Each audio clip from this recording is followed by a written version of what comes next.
What we do now is that I think I will just invite everyone to come in virtually for the questions. And the plan now is to have a quick roundup of questions, and then I'll do a little wrap up of the workshop, and then we should close it up. So if anyone has a question to any of the speakers or a general question, just type in the chat box if you like. If you want to say something, maybe just raise your hand, and then we can try to put you there. But I'll just open up the floor for questions. Please go ahead. And I may ask the first question, if I may. So actually to all speakers, because today we have, since the morning, we had a very important, sorry, I'm in the morning here, since the start of the session, the first session. And now in the Flash talks, many of the talks have highlighted the role of participation for proper management of marine areas. And one question I have is, as a researcher, as most of us here are doing some research on the topic and engaging with stakeholders as researchers, how do you see the different stakeholders' involvement and communication with researchers, that they themselves may have some expectations of what you can deliver as a scientist and what you are as a scientist? Maybe you're biased, so they can see you as part of a government authority or part of a business company or so. So it's a general question for all of you, but it's really how to engage with stakeholders of all different levels and how to entrust them your role as a scientist, that you are supposedly, hopefully, not biased when analyzing. So, if I make myself clear, how do you, as a researcher, engage, and do you see any problems facing when talking to stakeholders? It's a general question, so I really just hope that anyone who has given a talk. Hi, Andre. Could I try and answer that? Absolutely, please go ahead. Yes, please go ahead. We don't hear you.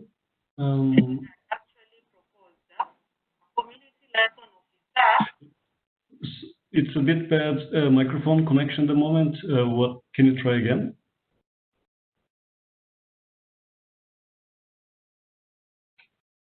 Hello. It's Tanya, right? Or it was in.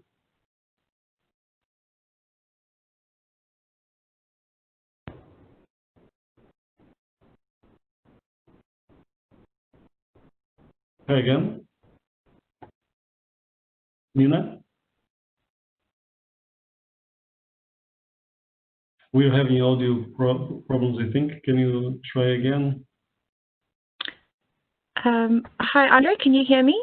Yeah, we hear you. Hi. Yeah, I just wanted to answer that from our perspective here in South Africa, just in terms of, hello? We're hearing you. Oh, we were. Hi, Andre, can you hear me? Yeah, we hear you. Sorry, my internet is very intermittent. Yeah, just from our perspective here in South Africa and Algoa Bay, we're working with stakeholders. We're finding that one of the challenges is that just in terms of expectations, people sometimes conflate government processes with sort of research processes as well. And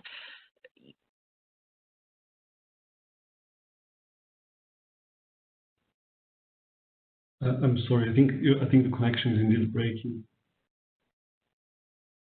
We could hear you very well, but then it broke.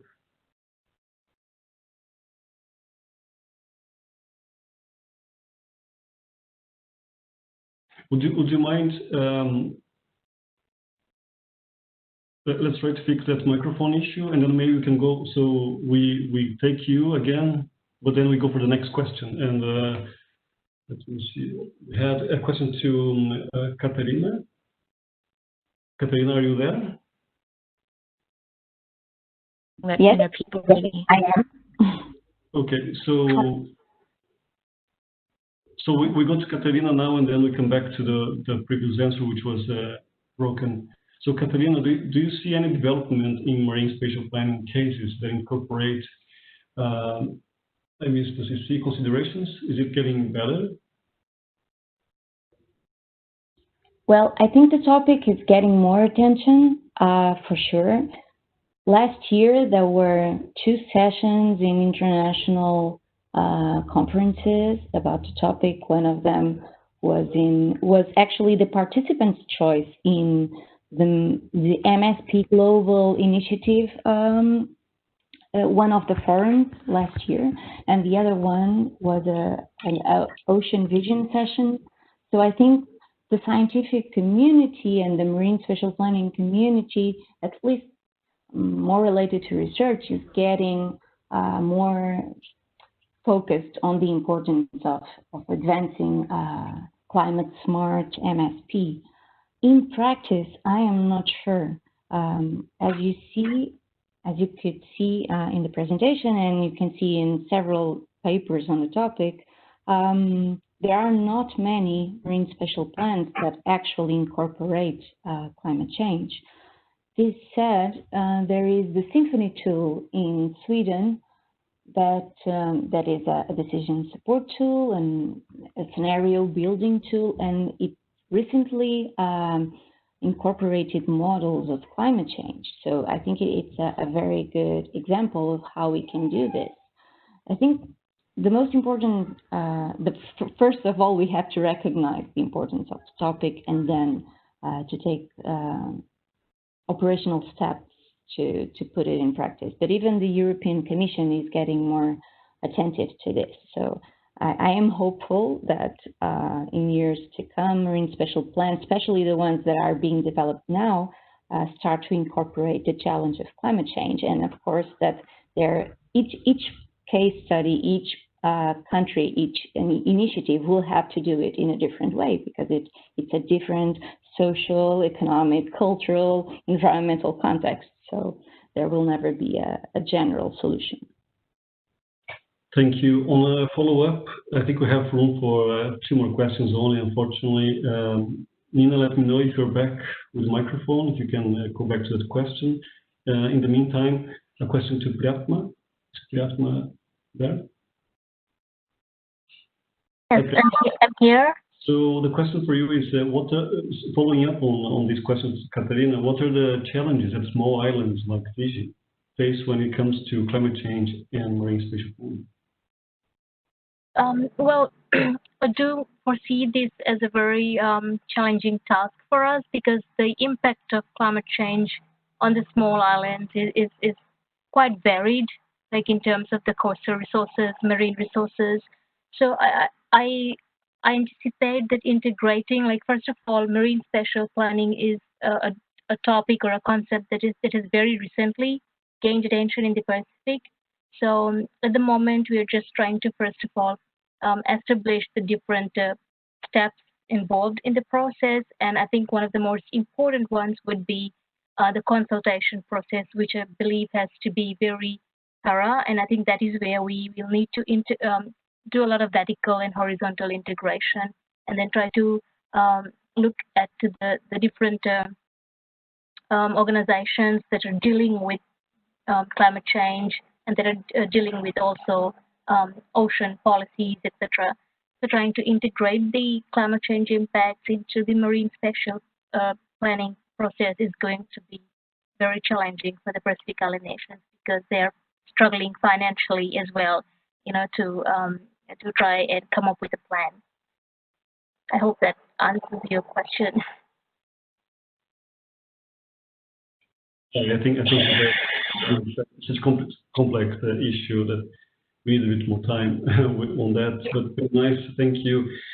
Nina just was very kind to write her reply in the chat box, because she's having some internet problems. I'll just read out loud what she said regarding scientist biased view, or stakeholder view of scientists, if they're biased or not, and stakeholder science communication. What she said is that what we are, I quote her, what we are finding is that sometimes stakeholders conflate government processes and research processes, like piloting a collaborative marine spatial planning process. We have to manage expectations in the sense that we have to explain to people that as scientists, we do not have ultimate decision-making power. I think that's very key. This answer is pretty much what I had in mind, actually, thinking about the issue that many stakeholders from low, small-scale fisheries to maybe at some point in time they will think that the research being done will solve all their issues, will be implemented, and everything will be perfect afterwards. So there's a lot of expectations which has to be made very clear to stakeholders. What can be really achieved during that time frame. Unfortunately, we are heading to the end, and I will just wrap up very quickly some of the achievements we had in this fantastic workshop, and I think you liked as much as I did. I hope now it's my turn to ask. Can you see my screen? I hope you're all seeing it. And it was a fantastic workshop. I'm really glad that we managed to put this together. Thank you for all who participated. One thing that really made me happy was seeing something that staff showed in the very first day of the workshop, that we had registered to the workshops almost 700 people from 82 countries. And maybe you saw in the participation list, that number was not reached every day. We had about 250 people at the peak of activity, and that possibly has to do with time zones. We had a huge logistic, as you can imagine, big logistic challenge to accommodate all these different time zones. We had about 12 time zones included in the workshop. And we want to make it really accessible to as many people as possible. So of the 250 people every day, I saw that not all of them were repeating every day because some people had to sleep. Today, for example, was too early in the morning for most of America, from Canada to Argentina was too early. So they will luckily join and see the recorded talks later. But one thing that staff pointed out in the very first day that I'm very happy to see and to point out again is that when you go to a international conference, a regular international conference, often there's a biased participation from North America and Europe in these meetings. And doing a virtual meeting, we really managed to reach much broader, much wider, and have most participants coming actually from South America and Africa and also Southeast Asia. Well, that makes me really happy. We can make it more inclusive, even though internet is still a problem. It's not everyone who has access to it. So internet is not perfect, but virtual meetings are a step better than physical meetings when it comes to participation. Not only, for various reasons, people cannot join physical meetings. So I'm very happy with that. And one thing we try to do is to be very clear. We really try to have the conference and workshop in different times of the day, as you noticed, so that we could accommodate all time zones. And I think that worked quite well. I'll be happy to hear your comments. If you have any other suggestions, just text me, or we have our contacts, and just write later with your opinion. So what did we achieve in this workshop? In the first day, we started marine spatial planning and beyond. We're talking about the opportunities and the knowledge gaps in marine spatial planning. And this was really eye-opening, and we started right from the beginning. Marine spatial planning is not enough. We have to include, if marine spatial planning, as one speaker said once, is just about the location of space, that's not enough. We have to have an integrated management, which was the start of back some 20 years ago. That's how it started with some ideas. And we have to be very aware that there are stakeholders, there are people. And someone said today in a talk that marine management is not about managing fish, it's about managing people, and we have to have that in mind. In the second session of the first day, we had a very exciting online game, which you saw. We had an opportunity to practice online, and there's a board game version of this game as MSP Challenge. Everyone is very welcome to go and try again. I think that's very nice how you see different industries, different interests can really affect the food web. So that was a food web ecological effect there. Very exciting game. On the second day, we go back to the missing layers more deeply now, talking about social, cultural, ecological objectives in marine spatial planning. Again, very exciting, broadening up the definition of marine spatial planning to include people, include culture, include indigenous people. And that's what we go for on the call to define us, when we have a very, very focused session on all the issues that sometimes are just in the background and we don't discuss them. We're talking about privilege, oppression, scientific colonialism, and a decolonial feminist science perspective. I think that was a fantastic day. I learned so much. And today, again, we continue with the participation issue in governance. So governance defined as government, society, and economy. We have to talk. We have to have the stakeholders together, and we have to talk. And this goes for coastal management. This goes for high seas management. And then we finalized the session today with the flash talks. We had 6 flash talks. Very exciting. Very good job. Well done, everyone. Summarizing so much research in 5 minutes. It's not easy. I think that's a very good practice. And I actually encourage you to try that more often, even among your colleagues in your own department. Have flash talks that allow you to summarize complex thoughts in a few minutes. It makes it really helps us to communicate science. So we did a lot. I think 3 days, very exciting, a lot of learning here. For me, I learned so much, and I think we can now continue. So we now meet and chat. It's a virtual meeting. There are some limitations, we know, but the networking continues now. You have some contacts. I saw some people sharing contacts. Maybe the contact happens in a few weeks from now, but you keep that in mind. Try to communicate.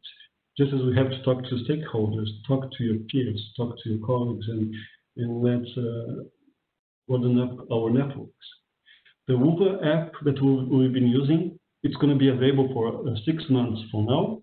So you're welcome to use it, and you have there's some questions there. There'll be possibilities for networking through the app. A practical point, certificates, as you all we know already, email to Lisa Madison, and she will handle the certificates if you need certificate of participation. And I have to finalize this, thanking first of all the great speakers, all the activity leaders. It was a great job. You all, thanks so much for accepting the invitation to come to participate in this workshop and for giving and sharing your knowledge and experience. It was wonderful. This workshop was not made without a lot of effort from an amazing committee, and this amazing committee from IMBeR really deserves a hand of applause. All contributed so much. It was great to put this together. It was all organized virtually, and I have to thank the staff, who's the coordinator of IMBeR, Maria, who came with the idea of the marine spatial planning, and everyone else, Kelly, and everyone that has contributed to, and Natasha, sorry, that has contributed to the activities. It's been fantastic. But this workshop will not be made and will not be successful without a very important help from, and for them we give a very special thanks to Lisa Madison, John Claydon, and Lori Barak from IMBeR. Lisa and John were the heads behind and the hands behind all the IMBeR app, made it work, and the only reason we managed to have it the way we did with so many participants was thanks to them from IMBeR, who's the host institute for IMBeR. And Lori Barak from IMBeR, she was very kind, extremely kind to be there, starting the meeting every single day, regardless of the time zone. She's sitting the east coast of the US, and it's bad time for her. She was still doing and administrating the session, so we could get started. So with that, I remind you to register to IMBeR if you haven't done so. IMBeR newsletter at IMBeR.info, and follow us on Twitter if you can. And I hope we'll meet again and have other opportunities to exchange ideas about marine spatial planning or marine science. So I think that's it. Questions, keep sending emails if you need.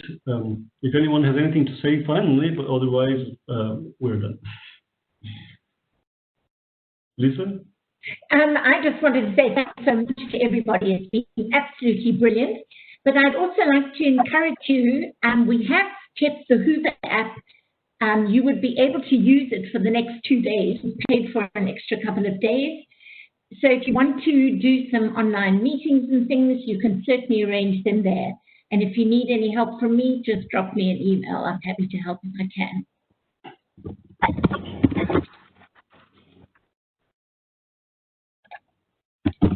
Fantastic. It just came to my mind now that we have so few internet glitches here. I'm so happy. So thank you, everyone. Have a good day, good afternoon, good evening, or sleep well for those who are in the middle of the night. And then we hopefully meet again at some point soon. And stay healthy. All the best for you. Thank you.